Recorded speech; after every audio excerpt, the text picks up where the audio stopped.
So, hello everyone, just a heads up, this is not a proper YouTube video or blog or anything like that I usually do. The following presentation is based upon a public talk I will be giving to the Campbelltown and Ayers Historical Society on the 22nd of July 2023. This recording is purely for my own use to see how the presentation goes. However, if anyone wishes to listen to it, of course you're more than welcome to, hence why I've uploaded it on my YouTube channel. Without further ado, if you are going to listen, thank you, and I hope you enjoy. So, welcome today to my talk on the battles of Gapyong and Maryang-San, which are two of the main engagements of the Australian military during the Korean War between 1950 and 53. Before I get into the talk, I do just want to mention a little bit why I have an interest in the Korean War and why I've chosen to actually start publicly talking about these conflict and the engagements that make up the struggle. So in April and May of 2023, I took the time to go to South Korea, where I explored the country and made pilgrimages to a number of battlefields, historic sites, cemeteries, and so on. And it really shocked me how much the Koreans acknowledged and remembered those who fought during the Korean War, whereas in our own country, in Australia, and in the West in general, the war is often forgotten, so much so that it has become known as the Forgotten War. And it was when I was standing in the Busan Commonwealth War Grave Cemetery, which can be seen in the picture in the top left there, and I was standing before the 260 or so Australians who were buried in that cemetery, that I decided that when I got home, I was going to make a renewed effort to not only research and learn about the Korean War for myself, but to take the time to teach it to others, so that those who fought and those who died and those who remain are not forgotten. And with that said, it brings me to you today and giving this talk about the two of Australia's largest and most significant battles of that conflict. But before we get into that, I'm just going to go over basically what is going to be covered in this presentation. So to start off, we will be doing a very brief introduction to the causes of the war. I want to stress this will be a very condensed summary of the causes, since I could easily do a 2.5 hour presentation just on the causes alone. However, they are important to understand the conflict in general. From that, I'll be looking at the start of the war up until April 1951. Again, it is important just to know how the war is progressing, so that especially the Battle of Gapyong, but also the Battle of Maryang-San, make a lot more sense in the broader context of the conflict as a whole. Finally, then we'll be getting into the battles of Gapyong and into Maryang-San. We'll talk a bit about the strategy, how they played out, and the effects that they had on the conflict and on the Australians involved, and basically just look at them from an overall perspective. And then if we've got time at the end, we'll have a look at the aftermaths of these battles, their effects on the war, and possibly some of the local soldiers who took part in the conflict itself.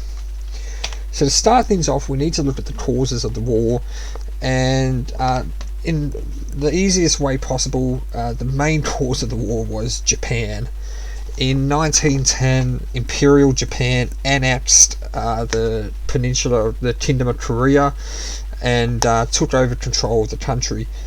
Over the following 35 years, they would pretty much brutalize and rape the country for everything that it had. This included both physical and cultural genocide against the Korean people and their heritage and their ways of life, to the point that speaking and learning Korean in many places was punishable by jail time or even death. As a result, by the time Korea gained its independence in 1945, they were a devastated country. Everything they had been taken from them. Hundreds and thousands of Korean people had been forced into labour programs in Japan. Close to 200,000 young Korean women were forced to be set slaves for the Japanese, and nearly every natural resource the country could muster had been taken from them. So as you can imagine, this left major power vacuums in Korea and led to major social, political and economical turmoil for the country as a whole. So Japan surrenders in 1945 following the dropping of the 2 atomic bombs on Hiroshima and Nagasaki, and then the Allies move in to occupy Japan. However, one thing sort of stands in their way, and that comes in the form of Russia. Now, Russia enters World War II in the Pacific very late in the game, the last couple of months of the war, and they do help in some way by taking out the Japanese in Manchuria and parts of northern Korea, but overall they don't really play a major role in defeating Japan. They had plans to invade Hokkaido and would actually briefly occupy that island. However, this was not going to stand by the Allies. So America and Britain were determined that Russia would not have an occupation zone on mainland Japan, since they contributed so little to the defeat of the Japanese. This made Stalin furious, and so in an attempt to appease the Russians, the Allies decided to sacrifice Manchuria and sacrifice northern Korea. By giving Russia parts of the Japanese colonies, Stalin's ruffled feathers were soothed, and peace could go on. Over the next couple of years, the Americans occupy South Korea, with the Soviets occupying the north, and in 1948 2 new governments are installed in Korea. The north is installed by Kim Il-sung, backed by the Soviets, and the south is under the control of the newly elected president Syngman Rhee. I do have to apologise, I've used the wrong name in the PowerPoint presentation there. Please forgive me. And Syngman Rhee, despite being democratic, he does end up being a bit of a dictator and a bit of a problem for the Americans. So since you have this communist north and this democratic south, tensions very quickly rise due to a desire for unification, and b, a clash of ideologies. Syngman Rhee does very little to be diplomatic in this time, and he has his troops stationed along the border often carry out small border skirmishes and border raids. As a result of his aggressiveness and his unpredictable nature, the Americans are hesitant to give him any help militarily. They don't want to give him heavy weapons, they don't want to give him aircraft, and they don't want to give him tanks. This will come back to play a major role when the war breaks out. So with all this going on, these border skirmishes, these opposing ideologies, it is no wonder that eventually one side snapped. And on the June 25th, 1950, North Korea takes the first big step and invades the south. Kim Il-sung does get permission from both Stalin and Mao Zedong, and on June 25th, he masses his divisions and he pushes across the 38th parallel into South Korea. In Korea, the conflict is actually not known as the Korean War, as not surprisingly. It is instead known as the June 25th conflict. So, because of America's reluctance to give weapons and heavy equipment to the South Koreans, the North Koreans, who are fully loaded up with Soviet tanks, aircraft, and heavy weaponry, steamroll the Republic of Korean forces, and with only a couple of days they have captured the city of Seoul, the capital city of the South. When the United Nations hears about this, they declare the invasion illegal, and they pass resolutions 82 and 83, which effectively bring the member states into the war. It is important to note that Russia boycotted these 2 sessions, and without that boycott, it is unlikely that these resolutions would have passed. So with resolutions bringing the United Nations into the war, on the 27th of June, the United States officially and formally enters the conflict on the side of South Korea, and they start bringing their troops over from Japan into Busan and pushing them north to try and set up a defensive perimeter to stop the steamroll of the northern troops. In mid-August, the United Kingdom finally has troops on the ground in Korea, and they too go into the defensive line around Busan. You might just go here so we can see. As you can see, the north has pushed all the way down to the south. We just see Busan down at the bottom there. And yeah, at this stage it looks like Korea will be unified under communism. At this stage, Australia commits to joining the war, and on the 28th of September, they join the war, becoming the third country to commit troops to Korea. At the time, Australia had 2 military units in Japan that would then deploy to South Korea. These come in the form of 3rd Battalion Royal Australian Regiment, an infantry battalion, and number 77 Squadron Royal Australian Air Force, who at the time when they received their notification that they would be deploying to Korea were actually in the middle of a dinner to celebrate coming back to Australia.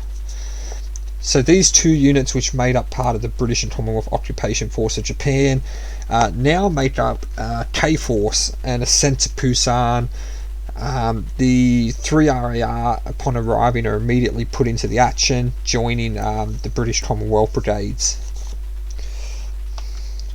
So with the arrival of so many American troops, British troops, and of course now Australian troops, the tides begin to turn. General Douglas MacArthur comes up with a brilliant scheme where he is essentially going to launch an amphibious landing against Incheon. If we go back to this map, we can see Incheon about halfway up Korea next to Seoul. And by successfully doing these landings at Incheon, he's able to move quickly across, capture Seoul, and then start cutting off the North Koreans. With the North Korean lines of communication and supply lines cut and already dangerously thin, they go into full retreat and start pushing north.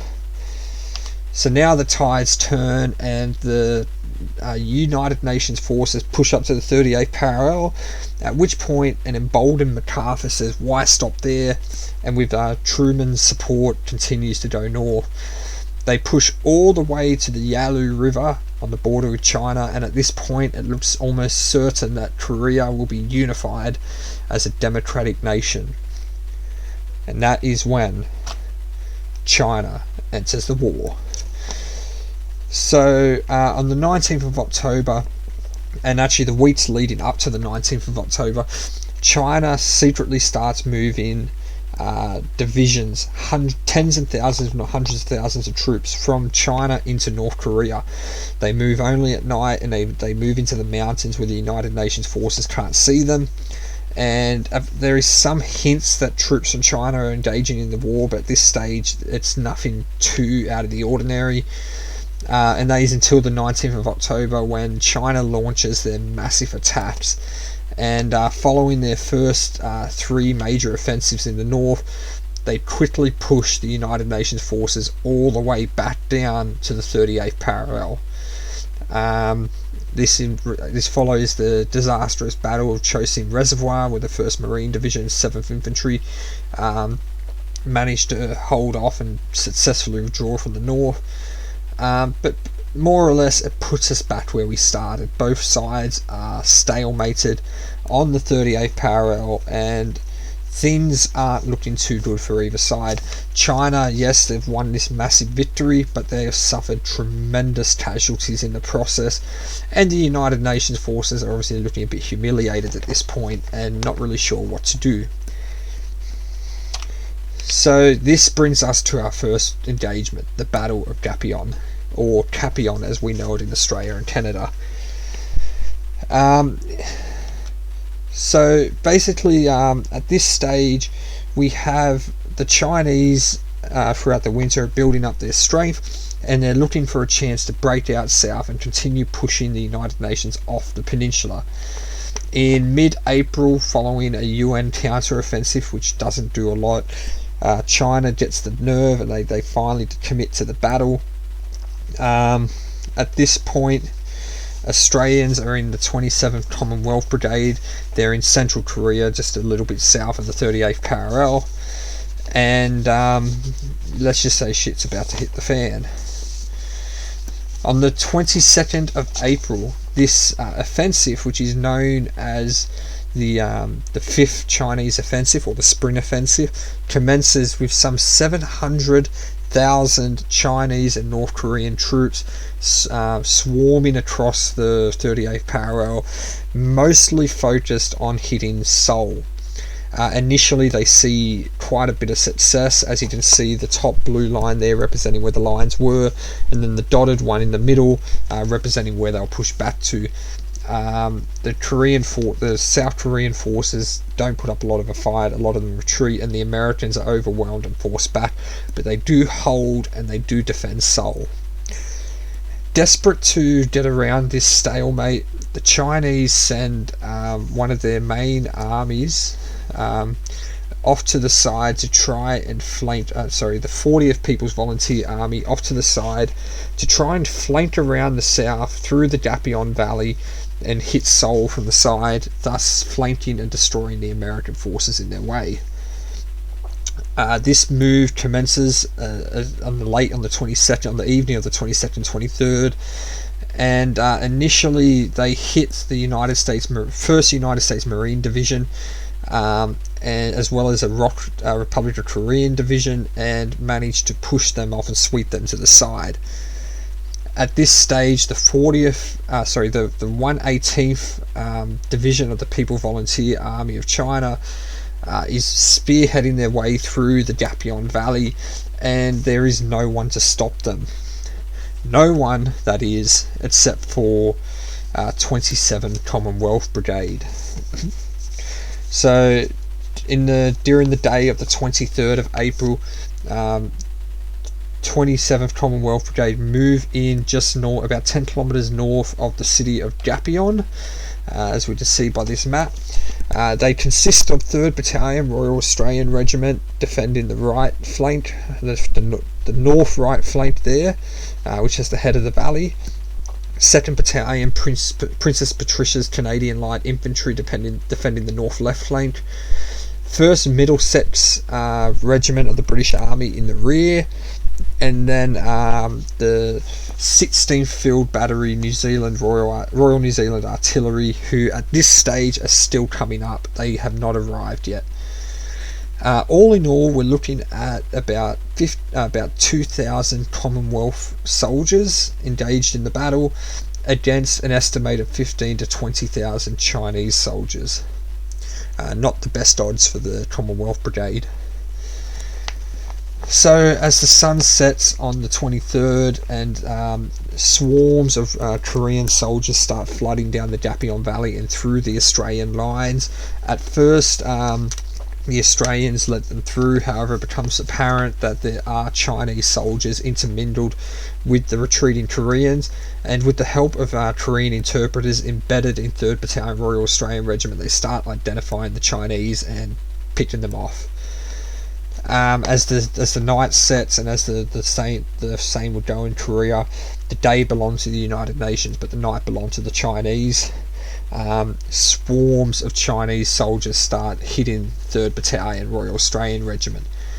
Initially, B Company takes the bulk of the assault, as well as A Company, with C and D Company in reserve of them too.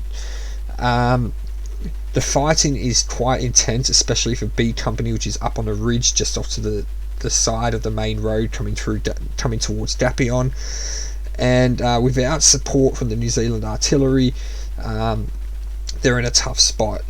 The Kiwis are actually a bit further back, not quite at Gapyong yet, since they were bringing their guns up, and they were actually cut off by Chinese forces who had flanked around the Commonwealth Brigade and intercepted the New Zealand artillery. However, they would manage to push through eventually. As the night progresses, initially there was 5 American tanks just forward of 3rd Battalion RAR, but when the night is still young, within only a couple of hours, those tanks are overrun, with 2 of the tank commanders being killed and several other wounded, forcing them to abandon their tanks and retreat. A United States mortar company is sent up to provide support for 3rd Battalion. However, these mortarmen, before even reaching the enemy, they find a little trail leading off to the left flank, and they just hightail it out of there. They don't want anything to do with the battle. The fighting continues through the night, and it is bloody, it is intense, it's close quarters, it's hand to hand. Things are really not looking good for the Commonwealth Brigade, but they are still holding their own.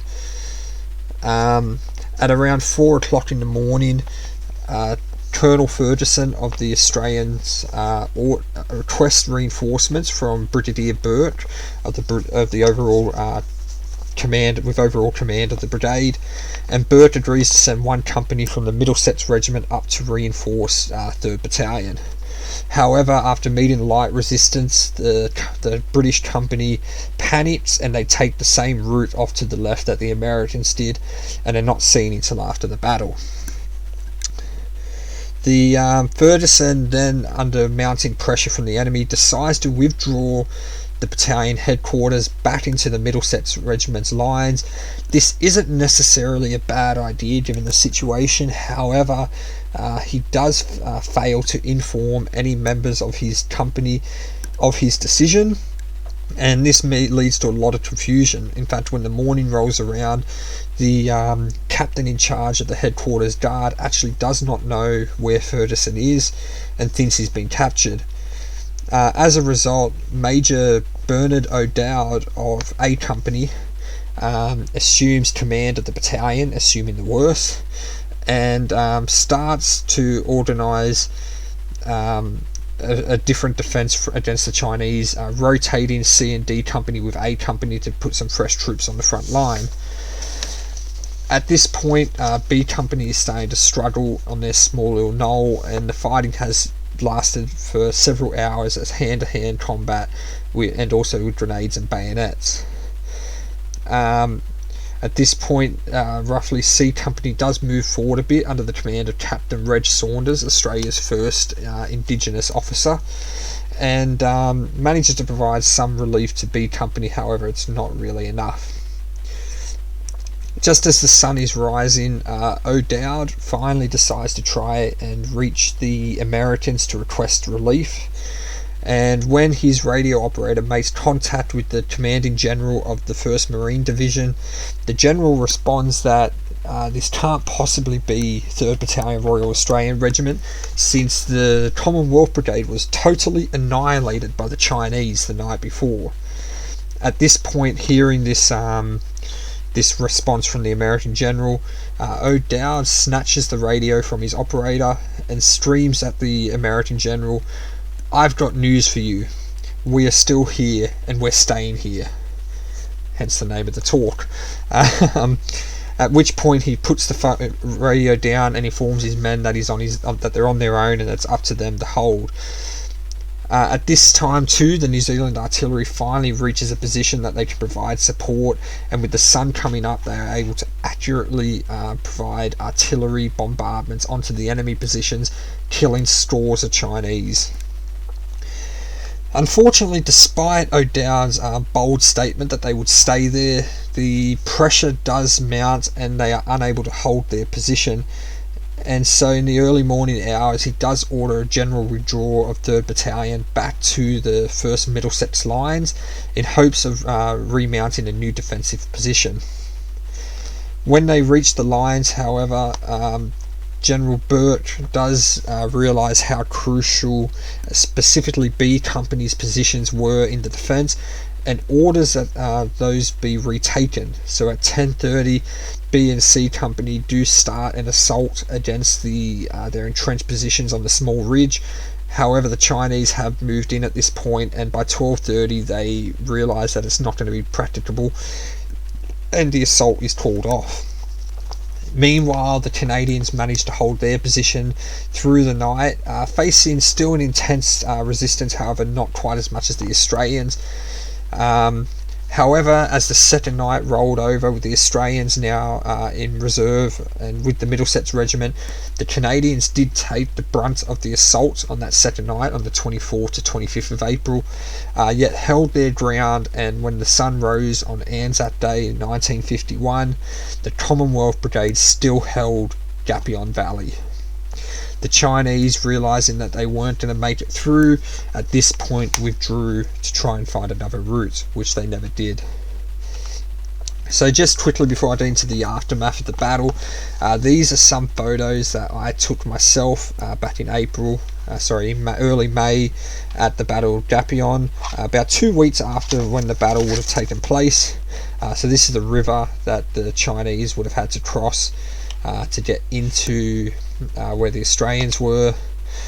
The ridge that I'm standing on is actually the ridge that B Company defended. B Company would have been off to the left over there, where you can see those stone burial mounds, whereas A, D and C Company would have been on the hills dead to our front. That is the Gapyong Valley that the Chinese were advancing through. Some rice paddies, because why not? So this is a shot of the hill where D Company would have been in reserve upon. And then finally we have the Australian memorial on the Gapyong battlefield, and you actually see some elderly Koreans there who were on their own accord maintaining the memorial site. So as a result of the battle, 32 Australian soldiers lost their lives, with 53 more being wounded. 10 Canadians were killed, with 35 wounded. 3 US were killed, including those 2 tank commanders, as well as 12 more wounded. I'm pretty sure all these casualties took place in the tanks. 2 New Zealanders were killed, with 5 being wounded. I am mostly certain that these guys were forward artillery observers with the battalions. And then finally, that brings our total United Nations casualties to 59 killed and 111 wounded. On the other hand, the Chinese suffered much heavier casualties, with an estimated 1 to 5,000 killed and an unknown amount wounded, as they often took their wounded back with them during the battle. So following the battle, the 3rd Battalion Royal Australian Regiment, as well as the Princess Patricia's Canadian Light Infantry, did gain some recognition, and as a result of their actions, during June 1951, both battalions were awarded the Presidential Unit Citation, which you can see on their sleeves between the Commonwealth Division patch and the Royal Australian Regiment patch, the little blue diamond. And also as a result, between the basically over summer and spring of 1951, the uniforms of 3rd Battalion were upgraded. So on the left here we can see the old uniforms, which consist of World War II patterned service dresses, and then American winter gear, as well as World War II webbing, or pre-World War II webbing, actually pattern 1937. And then on the right they updated to the pattern 1948 British battle dress, as well as adopting the British pattern 44 webbing. And as you can also see down the bottom, they got a variety of different British winter clothing, which in the following months would play a major role in keeping the troops mostly warm during the harsh and brutal Korean winter. This brings us to our second battle of the tour, the Battle of Maryang-San. So by the time late 1951 rolls around, the two sides have stalemated, both more or less along the 38 parallel, which became known as the main line of resistance. And peace talks had started in early July, though they would not conclude for another 2 years. The fighting from here on out was more or less to secure a strategic high ground that would benefit each side, respectively, during the peace talks. And Operation Commando, or as we know it, the Battle of Maryang-San, was one such assault to gain some strategic high ground.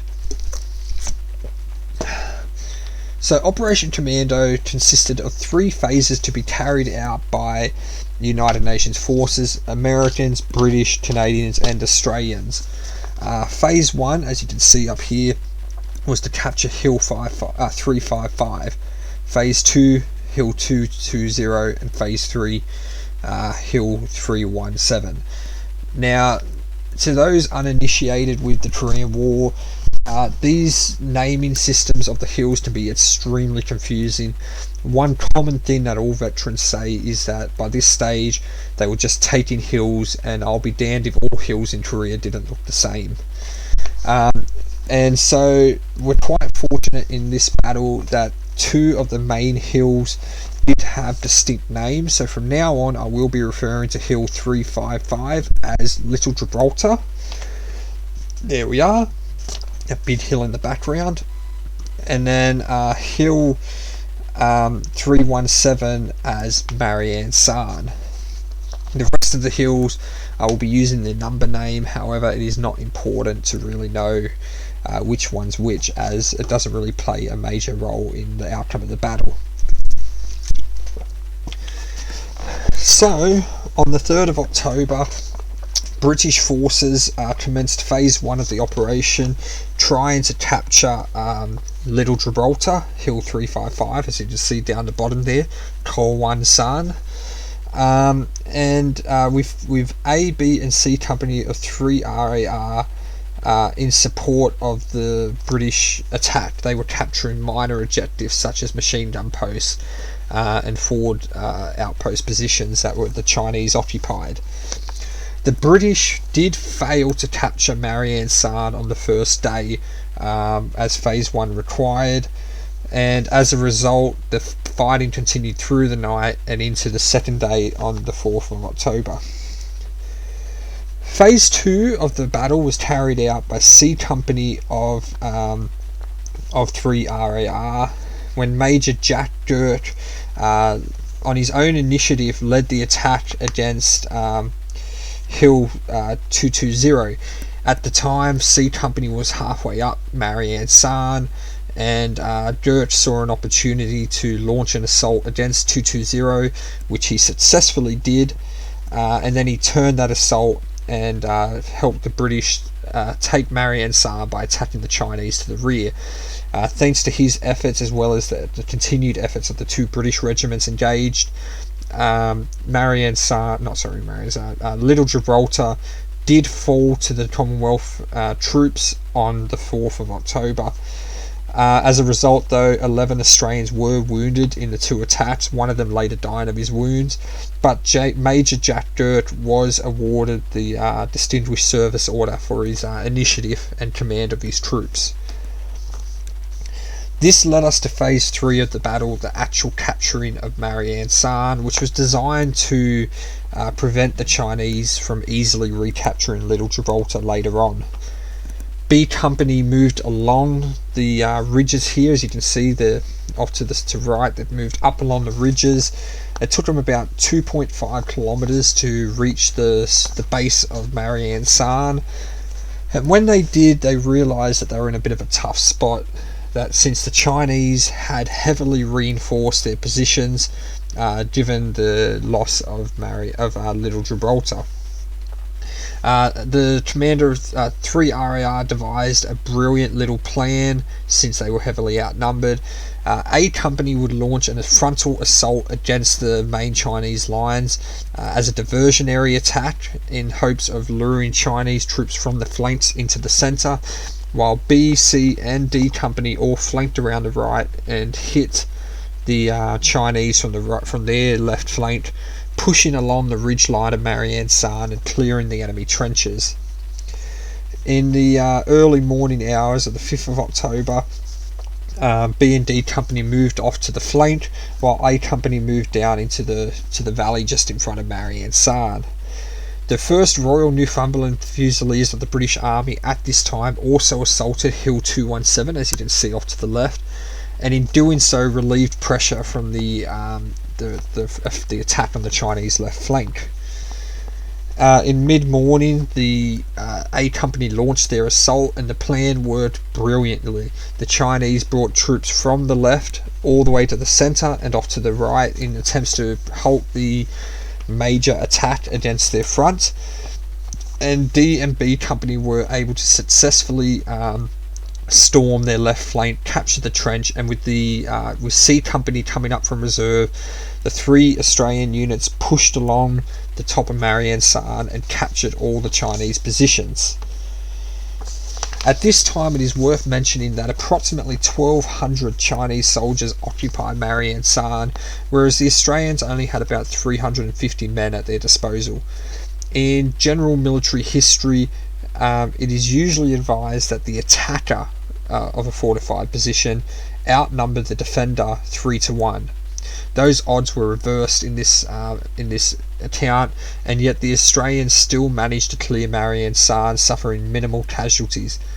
As a result, to this day, 3 RAR's attack on Maryang-San is still used as a textbook way to assault an enemy position that is entrenched on high ground, and is taught in military academies around the world. So, following 3 days of brutal combat on the hills of around Little Gibraltar, a total of 20 Australians lay dead, with a further 104 wounded. However, for their efforts, some 283 Chinese were confirmed killed, 5 were captured, and an unknown amount wounded. It is estimated that throughout the assaults, 3 RAR was personally responsible for the complete destruction of 2 Chinese battalions from any future operations, which is a huge effort again since they were outnumbered 3-1.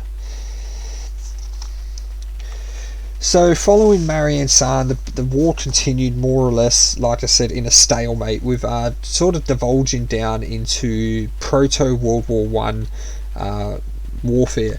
Both sides dug trenches, the Chinese dug a lot of tunnels and bunkers as well. Both sides relied heavily on artillery, and the only fighting that really took place was either the occasional major assault to capture a hill or a ridge for strategic benefits, or during nighttime patrols, which made up the vast majority of the infantry combat. The peace talks dragged on for a further 2 years, as neither side could agree on any minor issue, until on the in mid-July both sides agreed to the terms, and on the 27th of July 1953, just over a week from now, the two sides met at Pumanjong. I've probably got that name horribly wrong, it's just slipped my mind at this moment, and signed the armistice at around 10 a.m. That night at 10 p.m. the guns fell silent. Now, since this is a local talk about, at the Campbelltown and Ayers Historical Society, I thought it was important to mention the 6 veterans who were mentioned on the Campbelltown Korean War Roll of Honour over there. The first of these is Ordinary Seaman John Charles Winter of the HMAS Tobruk. Winter only saw about a month of active service towards the end of the war, actually about 2 months almost, and the rest of his service was done in post-ceasefire occupation. His brother, Private Trevor W. Winter, served with 3rd Battalion Royal Australian Regiment as an infantryman, again only seen approximately a month of service at the end of the war, before the rest being ceasefire duties. You can see a picture of Private Winter down the bottom there. I've taken the liberty of circling him in red. Signalman Lawrence Victor Hammond, who also has a photo over there, served with 1st Battalion Royal Australian Regiment, however only saw service in the post-ceasefire duties, mostly as occupation. Stoker Robin Mervyn Abel on the HMS Murchison, again only saw post-ceasefire duties. Private Francis Frederick Lind served with Raymere during the mid-war period, so would have seen quite a bit of active service and combat. I am suspicious about him serving with the Royal Australian Electrical Mechanical Engineers. However, as to my understanding at present times, only infantry from the Army served in the war, those being 1st, 2nd and 3rd Battalions Royal Australian Regiment. I am not aware at this time that Raymere served during the actual combat years of the war. And finally, we have Private Gilbert Entwistle of 1st Battalion Royal Australian Regiment, who served again through 1952 into 1953 and would have seen a lot of combat during his time. So that concludes my talk for now. I'd like to thank everyone for listening. If you have any questions, I'd be more than happy to answer. However, otherwise, please thank you for listening, and please enjoy the rest of your day, and I shall see you guys next time.